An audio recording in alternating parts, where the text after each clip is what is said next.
Alright guys, what's going on? Welcome in. So in this one, I wanted to do just a quick little video on this new report regarding the New York Jets trade deadline. Here from Connor Hughes of SNY. This is what he had to say. Important to note on the Jets as the trade deadline approaches. This is not a fire sale. They have players who are available, as is usually the case when a new regime takes over. Any deal would be for fair confirmation / Jets price though, not pennies on the dollar. Teams continue to call on guys like Breece Hall, Jermaine Johnson, McDonald, Michael Carter, Quinnen Quincy Williams, but that's the vibe that they're getting from conversations. Some league sources wonder if there'll be more willingness from the Jets to give in to negotiations if they fall to 0-8 with a loss to the Cincinnati Bengals. That's to be seen. So first order of business here, let's address that last line first. Some league sources wonder if there's going to be more willingness from the Jets to move off of guys being 0-8 as opposed to being 1-7. What are we, if that's an actual serious talking point within the Jets building, there are some pretty big issues right there. What are we doing if that's the case? Now, of course, that's not really what Connor Hughes is alluding to. He's just basically saying, okay, there's other people around the league wondering, okay, will the price come down if the Jets become 0-8, maybe are more desperate to move guys at the trade deadline? I don't see it, right? Darren Mougey is not operated with a short-term vision. He's not operated with a sense of panic. It seems like Mougey has done a pretty good, I mean, think about all the additions, the positive additions that Darren Mougey has brought to this team in a couple months, right? Some of the young guys emerging, but I mean, you look at just the trades by themselves, right? Brown Lee, Harrison Phillips, Juwan Briggs, and then of course looking at the draft, right, with Armand Membu, Malachi Moore's really coming onto the scene. Azareye'h Thomas looks like he belongs when he's out there actually playing, and that was someone who's projected to go in round 1 before, of course, the slower 40 time. So BPA value there in round 3. Malwin Noah's coming onto the scene. Like, I'm really liking some of these new acquisitions that Darren Mougey brought in. Not to mention, of course, Mason Taylor, who is still looked at as a project just because of his age. You know, youngest player in the entire draft class. So, you know, for him, I think he's really going to start getting better. Essentially, the more practices, the more games that he gets under his belt. I really feel like the ceiling for him, or maybe like the timetable for Mason Taylor, is just getting better year after year after year after year, and his rate of progression will always kind of be on this steady trajectory upwards, as opposed to maybe boom and then flatten out, or, you know, we kind of know who this guy is. I feel like as time progresses, like by year 3 of the rookie deal, like Mason Taylor could look like a completely different player than he does today. But in any case, it doesn't really feel like Darren Mougey's operating with the sense of panic. You know, this, oh my God, I have to figure out how to get these good players right now. We need to trade a second round pick. We need to trade a first round pick. No, it seems like, you know, and this is, I would say, totally expected, because Mougey, I'm going to assume, signed a 5 to 6 year contract. It's like a typical general manager deal. You don't, like, in my opinion, you're taking over a bad football team. You don't want to be trading your assets away to try to, you know, sell out for the now, right? Because the Jets are clearly not a win now team. But again, looking at that last statement, I mean, could you imagine if Darren Mougey was actually having, you know, conversations around the league suggesting, hey, this Bengals game could be the determining factor on whether or not we want to keep a guy in Will McDonald or we're going to trade him, or that's going to completely dictate the price of a Quinnen Williams trade. I'm just not buying that at all. I think Darren Mougey probably has a vision. I think he's probably talking to Glenn, talking to the coaches, figuring out who are the players that they want to build around, who are the players that they don't want to bring back, who are the players that they don't want to bring back, but they're on rookie deals or favorable deals, who we could potentially flip for more. And that's really what it comes down to. You know, and unfortunately, like, you look at guys like Quincy Williams, God, one of my favorite players, Breece Hall, they're on expiring deals. If they're not expected to be brought back, if the Jets don't want to hand out contract extensions here, then it does make sense to flip them.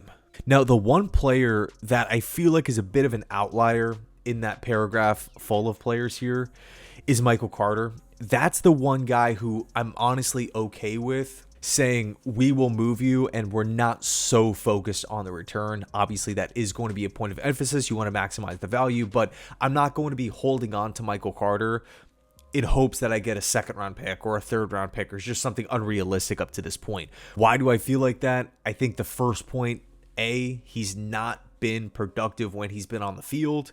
Point B, I just feel like he's not really a fit in the Steve Wilks defense. It just doesn't really feel like it's a long-term match there. C, right, point number 3 here, he's really, really, really expensive. I mean, he's a top 5 highest paid slot corner in football. You cannot be paying someone that big of a price tag to be looking like actually unplayable on game day. I mean, that is a major, major issue. If you're a general manager trying to figure out ways to save money or, upgrade positions, you can't have one of the, bottom performers on the defense as one of the highest paying, like, if you want to look at like an example, obviously an exaggerated example, look at like Deshaun Watson, what he's getting paid for the impact that he's giving. It's just very, very difficult if you're, in that position trying to maneuver around that. So, Michael Carter, you have those 3 points. And then, point D here, the final one, you already have the upgrade. You already have the replacement on the roster. So you're not in a position like, say the Jets trade Will McDonald. Say the Jets trade, I feel like this is unlikely, but Jermaine Johnson. Okay, yeah, we're getting return, but we now have to potentially utilize that return to go find another young edge rusher.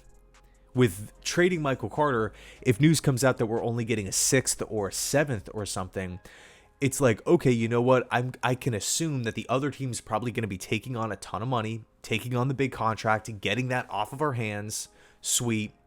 And Brownlee's here. We don't have to now scour the free agent market, scour the practice squads out there, look at slot corners in the draft, because we already have a good playable upgrade that's in year 2 of a rookie deal. So he's cheap, he's under control, super affordable, and he fits the system, and he's already made an impact. So I'm personally okay accepting a not so great return just to simply get off of that contract. Because if you look at what Carter's getting paid, it's roughly around like $11 million per season. The Jets are at $91 million in available cap space in 2026. If you can move off of that Michael Carter contract and you already have the replacement, so you don't need to invest any assets, any money, any draft picks at that position. So it's literally like you're clearing money here. That could be a huge, huge help. Like that money can go to a wide receiver too. Like I love so many wide receivers on this upcoming free agent market. There are so many guys here. I've actually came up with a list. Quick little spoiler. Let me just count the names here. 1, 2, 3, 4, 5, 6, 7, 8, 9, 10, 11 free agents I have my eye on right now. And I don't want to get into the list too much because that'll be a whole separate video. But let's just say there are some names, positions of need that do make sense for the Jets. That extra 10, 11 million could go to wide receiver too. That could really help bringing in a rotational edge, bringing in another defensive tackle, bringing in a safety. This team needs some more depth. They need more talent. If we can move off of 10, 11 million dollars while also having 91 in space, and now we're looking at 100 plus mil. I mean, look at the New England Patriots, right? They fired Mayo, they bring Vrabel in.